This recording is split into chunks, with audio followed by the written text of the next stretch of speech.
Mis amigos de Al Norte del Sur, el programa para decir la verdad, verdades que marcan. Y bueno, el momento noticioso, sin lugar a duda, que más allá de los conflictos que hay en el Medio Oriente, que son bien neurálgicos, es indudable pues que en nuestra región el tema que está candente es el tema de las decisiones pues del presidente del Ecuador, en este caso de Daniel Noboa, bueno, que está llevando pues al país a una profunda situación tanto en el contexto externo como en el contexto interno. Por eso hoy lo titulamos Noboa en desgracia, porque es eso, pues a Noboa le han caído todas las plagas de Egipto, dirían pues en este caso la gente del pueblo cuando habla de la fe religiosa. Bueno, son las plagas de Egipto porque no sale de una para estar en otra, ¿no? Y nosotros vemos que primero, bueno, ¿cómo llega Daniel Noboa? Pues llega en un escenario que sin lugar a dudas parecía que él no tenía opción. Ocurre lo del señor Villavicencio, bien lamentable, pues un cuadro para un país que se ve envuelto en ese tema de la criminalidad y haciendo dupla con su vicepresidenta logra subir de una manera sistemática, quizás capitalizando el dolor, en este caso de los ecuatorianos, y la gente terminó votando por él. Eso es todo, pero Daniel Noboa jamás se vislumbraba como un próximo presidente del país, por lo menos para esta etapa. Y aparte de eso, se presenta el otro escenario que cuando eso es así, bueno, hay una realidad pues que no se puede esconder. Si tú no tienes una visión de país, si no tienes un proyecto no aquí, un proyecto escrito, un plan para la nación, un plan para el ecuatoriano, un plan para el ecuatoriano de a pies, para la clase media, para la clase alta, para los empresarios, para la agricultura, un plan para la infraestructura del país, los servicios públicos, para las relaciones internacionales. Si tú no tienes dentro de esa cosmovisión un plan bien diseñado, una hoja de ruta, para decirlo así, es indudable que tú vas a comenzar a improvisar. Y yo creo que se ha marcado pues efectivamente la gestión de Daniel Noboa, quizás por su experiencia, por una cantidad de cosas, se ha marcado el profundo pues desconocimiento de lo que es el ejercicio del gobierno. Y claro, insuflado por algunos medios que siempre son aliados de los gobiernos porque están buscando su tajada, pero por otro lado, de la misma manera están los que están allí pegados, pues esos pequeños grupos que comienzan a pegarse de los gobiernos, que al fin y al cabo son parásitos, y comienzan a susurrar y a expresarle pues cosas a los presidentes, inclusive desde llamar a Daniel Noboa el estadista. Oye, por el amor de Dios, cuando tú eres estadista, no cometes el error que cometiste con el presidente de México, con la embajada. Y aparte de eso, un estadista, una situación de la magnitud de la ruptura de relaciones con México y todas las consecuencias, tú no vas a llamar al presidente de México para decirle, oye, vamos a comernos un ceviche en la orilla de una playa, no sé, en Manta. O sea, por el amor de Dios. Eso se resuelve por otra vía, eso se resuelve con músculos políticos, diplomáticos, con gente capaz de resolver ese tipo de cosas.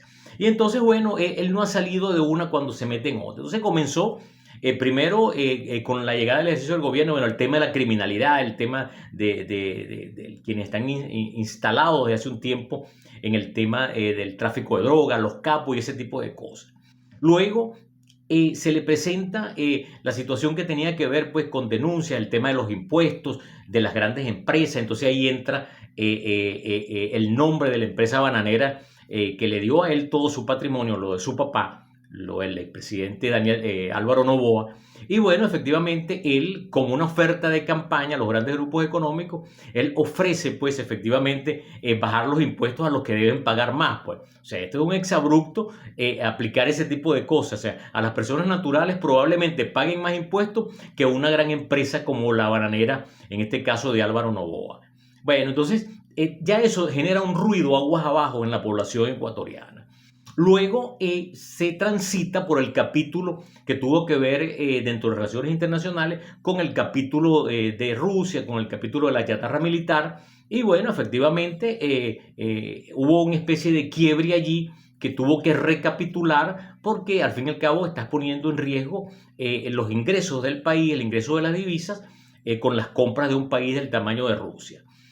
Luego, por otro lado, entonces se vienen todos los pormenores pues, de la situación en cada una de las ciudades, agudizándose más la delincuencia, hasta llegar al extremo de los días, como lo es la situación de los apagones, la situación del tema de la energía eléctrica en el país, y bueno, termina pidiéndoles la renuncia, en este caso a la ministro. Pero vamos a escuchar un poco primero algo referente al cobro de los impuestos. Escuchen. El gobierno plantea recaudar 960 millones de dólares por la remisión de intereses, multas y recargos a deudores tributarios. Según el registro del Servicio de Rentas Internas, el ranking de los contribuyentes con deudas tributarias en firme está liderado por la exportadora bananera Noboa, que debe acusando a la ministra de Energía. Le pidió la renuncia a la ministra y asimismo hemos iniciado una investigación por sabotaje. Porque hay en ciertas zonas, en ciertas plantas eléctricas. El problema energético no se resuelve con sacar a la ministra. El problema energético es un problema estructural, como muchos que tienen los países en nuestro continente en materia de servicios públicos. Entonces, un país que tiene conflicto con Colombia por el que Petro paralizó todo lo que es en las negociaciones, en este caso de electricidad con Ecuador, por un lado, entonces tienen que fallar las plantas, hay debilidades desde el punto de vista energético y eso hace que se den apagones. Entonces, de una vez, no, esos son los saboteadores, por el amor de Dios. Eso es como cuando la estructura de una cárcel simbólica o icónica de un país, y entonces la salida fácil es, para creer de que se van a solucionar los problemas en el tema de justicia, es que tú mandes a derrumbar la cárcel. No, el problema es en el sistema, que si es inoperante, que si es corrupto, que si sirve para un conjunto de cosas bien negativas, es obvio que el problema no lo constituye la infraestructura. Pero bueno, hay gente que resuelve de esa manera. Entonces, bueno, eso es renuncia en este caso de la ministra de Energía. Pero de la misma manera, pues como les comentaba, la situación es del pago de la bananera de la familia con respecto a la deuda que se tiene con el Estado ecuatoriano. Estas son cosas que lamentablemente pues así no se maneja un país. Y aparte de eso, entonces se da otro paso que al fin y al cabo se convierte pues efectivamente, yo diría que en la metida de pata, la más profunda, porque es hasta el fango, por eso aquello de la desgracia de Noboa.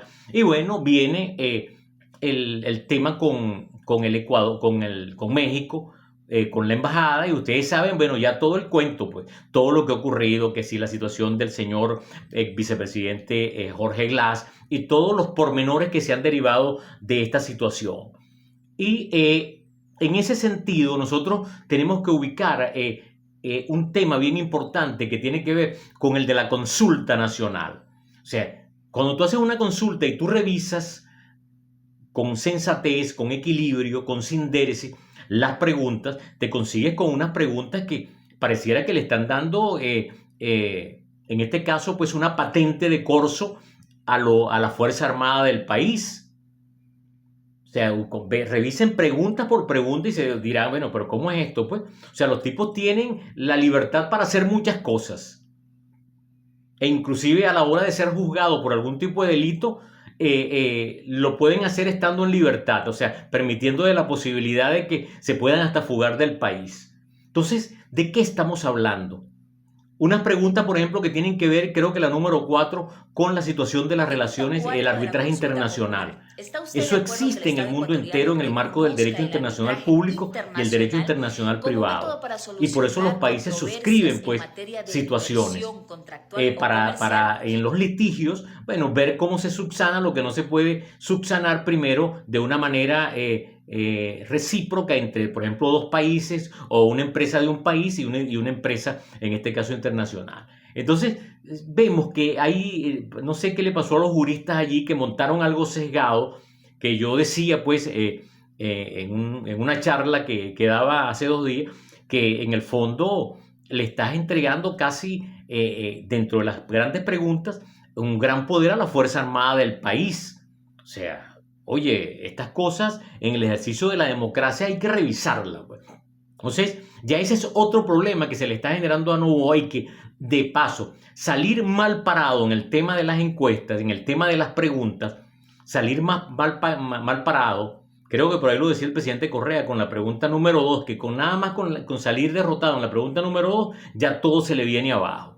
Pero bueno, al fin y al cabo es una totalidad, creo que son 11 preguntas. Entonces, todas estas cosas le han venido enturbiando las aguas a la vida política, a la vida nacional del ejercicio del gobierno de Daniel Noboa y a los ecuatorianos en sí.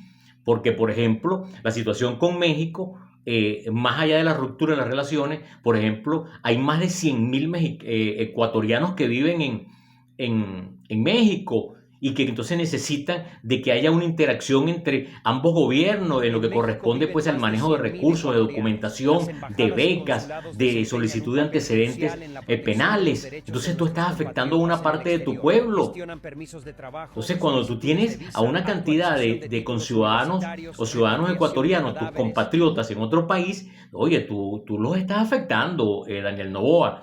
Aparte de eso, entonces vemos la situación que va derivando de la situación de México en los últimos días, como es el capítulo de la Organización de Estados Americanos. Escuchemos.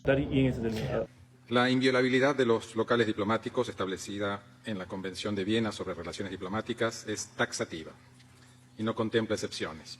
Rechaza toda agresión a las normas de la Convención de Viena sobre Relaciones Diplomáticas de 1961. Una decisión de Ecuador como abrumadora, para así decirlo. Allí los aliados comienzan a revisar y oye, quedas impresionado, pues. O sea, menos de los dedos de una mano son tus aliados en este escenario de la situación coyuntural que está viviendo el país con respecto al conflicto con México. Y luego, entonces se viene el otro escenario que es en un marco más cercano, un marco más suramericano, que es el tema de la CELAC. Y bueno, allí cada quien asumió, pues, en este escenario de Honduras hace unos días, a través de conferencias, de teleconferencias, la posición fue casi unánime de toda la CELAC, pidiendo sanciones, pidiendo la revisión, pues, del gobierno de Noboa de la decisión con respecto a Jorge Glass, los referentes, pues, inclusive el tema de la habeas corpus, que también es una figura que existe en el derecho en este caso. Y bueno, fíjense ustedes, por ejemplo, en este ejercicio de la CELAC en Honduras, presidido por la señora Xiomara Castro, por ejemplo, observemos el caso de uno de los gobiernos que lleva un peso y un liderazgo dentro de la CELAC. Presidente Nicolás El presidente de Venezuela anuncia el cierre de la embajada en Ecuador. En Ecuador, cerrar el consulado en Quito, cerrar de inmediato el consulado en Guayaquil y que regrese el personal diplomático a Venezuela de inmediato. Tenemos un encargado de negocio, el profesor Pedro Sassoni. Y bueno, de la misma manera, pues, porque no es una situación, al fin y al cabo, unipersonal. Ahora escuchemos, por ejemplo, al presidente de Colombia, otro país con peso dentro de la CELAC y en nuestro continente, en nuestra región. Escuchemos al presidente Petro. En mi opinión personal. Y si el gobierno de México decide ir a la Corte Internacional de Justicia y a las Naciones Unidas, los acompañaremos. Espero el gobierno ecuatoriano pensar. Entonces, ¿qué nos está diciendo a nosotros, hermanos de esta bella región? Oye, de que el presidente Noboa, ojalá las cosas no sean así, pero faltarán ahora las lluvias, los temblores, los maremotos, o sea, para terminar, pues, de echar a perder la fiesta, para así decirlo. Pero sin lugar a dudas, pues, que el presidente, en este caso, Noboa, demostró definitivamente de que no es un estadista, como lo hacen llamar algunos sectores de los medios, que en el fondo lo que son es genuflexos, arrodillados, buscando las especies de dádivas a través de contrataciones con el Estado. Lo llaman estadista, por el amor de Dios. Como un estadista, el estadista tiene músculo diplomático, capacidad de discernimiento, capacidad para asumir un discurso en cualquier escenario mundial y generar mucho ruido. Eso es un estadista, ¿ves? Tener a su pueblo, pues efectivamente, los estadistas, aquí se pueden hablar de muchos. En el caso, por ejemplo, de Juan Domingo Perón, ese era un estadista, ¿ves? En el caso de los padres del populismo, Getúlio Vargas en Brasil, Perón en Argentina. Lázaro Cárdenas en México, de acuerdo a los clásicos de la ciencia política. El presidente Carlos Andrés Pérez, Rómulo Betancourt en Venezuela, el presidente Hugo Chávez, son estadistas. El mismo Fidel Castro Ruz, estadistas, hombres que efectivamente asumían la batuta de un discurso y paralizaban una nación y más allá de las fronteras de esas naciones. Esa es la verdad. Entonces, no, Álvaro Noboa, un estadista, por el amor de Dios, invitando a un estadista ante un pedo, como dicen los mexicanos, tan fuerte como el de México, invitando a López Obrador a almorzarnos un ceviche. Va a tener que pasar un cursito en materia pues, de relaciones internacionales allí con la Cancillería de Itamaraty, allá en este caso en Brasilia, para que ahí están los decanos pues, de las relaciones internacionales, para que aprendan un poco, porque definitivamente están muy mal en ese sentido pues, el futuro del pueblo ecuatoriano. Eso hay que revisarlo, porque para ellos pues es muy fácil, para el empresario luego de no seguir allí se va del país, se instala en Estados Unidos, que es al fin y al cabo su cuna casi paterna. Es los Estados Unidos, se instala por allá, protegido inclusive por los Estados Unidos, y entonces deja el país incendiado por los cuatro costados, producto de tantos errores cometidos en tan corto tiempo, porque apenas estamos hablando del abreboca, del preámbulo de la gestión de Daniel Noboa, y ya está, como lo menciono en mi título, Noboa en desgracia. Bueno, mis amigos, es todo por hoy, esperando pues sus likes, sus suscripciones que siempre nos hacen falta, y de la misma manera los comentarios en la caja de comentarios. Sabremos darle respuesta con el mayor de los respetos, con la reciprocidad del caso. Un gran abrazo, Jesús Marcano, desde el norte del sur. Pásenla bien y chao, chao, porque definitivamente América Latina es lo mejor.